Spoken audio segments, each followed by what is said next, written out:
ನಮ್ ಬೀದರ್ ಜಿಲ್ಲೆದಾಗ ಭಾರತದ ಏಕೈಕ ಹಾಗೂ ಈ ತರದ ಮೊದಲ ಶಾಸನ ಅದರಿ. ಜೈ ಶ್ರೀರಾಮ್ ಉತ್ತರ ಕರ್ನಾಟಕ ಮಂದಿಗ ಇವತ್ ನಾವು ಬಂದಿದ್ದು ಬೀದರ್ ಜಿಲ್ಲೆಯ ಹುಮ್ನಾಬಾದ್ ತಾಲೂಕಿನ ಅತ್ಯಂತ ಹಳೆಯ 11ನೇ ಶತಮಾನದ ಕಮಲೇಶ್ವರ ದೇವಸ್ಥಾನಕ್ಕೆ. ಇದು ಕಲ್ಯಾಣ ಚಾಳುಕ್ಯರ ಶ್ರೇಷ್ಠ ಅರಸ 6ನೇ ವಿಕ್ರಮಾದಿತ್ಯ ರಾಜರು ಜಲಸಿಂಗಿ ಒಳಗ್ ಕಟ್ಟಿಸ್ತಾರ. ಇಲ್ಲಿನ ಲೋಕಲ್ಸಿಗೆಲ್ಲ ಮಾತಾಡ್ ನೋಡ್ತೇವೆ, ಅವರು ಕಮಲೇಶ್ವರ ದೇವಸ್ಥಾನ ಬಿ ಅಂತಾರಂತ, ಹಾಗೆ ಮಹಾದೇವನ್ ದೇವಸ್ಥಾನ ಅಂತ ಬಿ ಕರೀತಾರೆ ಈ ಗುಡಿಗ. ಈ ಗುಡಿ ಒಳಗ್ ಭಾರತದ ಮೊದಲ ಏನದ ಅಂತ ಹೇಳಿ ನೀವು ಕೇಳ್ಬೋದು. ಇಲ್ಲಿ ಒಂದು ಶಾಸನ ಅದ. ಶಾಸನ ಬರೆಯುತ್ತಿರುವ ಸುಂದರಿ ಅಥವಾ ಮದನಿಕೆ. ಆ ಸುಂದರಿ ಶಾಸನ ಒಳಗ ಸಂಸ್ಕೃತ ಒಳಗ್ ಬರ್ದಿದ್ದ. ನಮಗ್ ಸಂಸ್ಕೃತ ಬರಲ್ ಭಯ ಟೆನ್ಷನ್ ಅಲ್ಲಕ್ ಹೋಗ್ಬಿಟ್ರಿ, ನಾನೇ ಹೇಳ್ತಾ.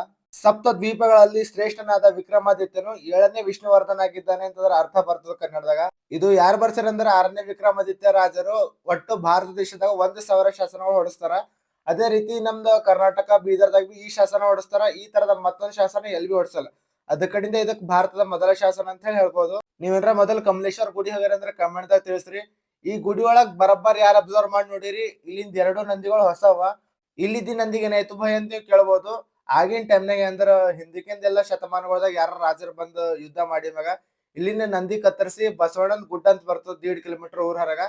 ಗುಡ್ಡ ಫುಲ್ ನೀರಿನ ಸುತ್ತ ವರ್ಷದ, ಯಾಕಂದ್ರೆ ಇಲ್ಲಿ ಯಾರು ಬಿ ಹೋಗೋದು ಬರೋದು ಕಮ್ಮಿ ಮಾಡ್ತಾರ.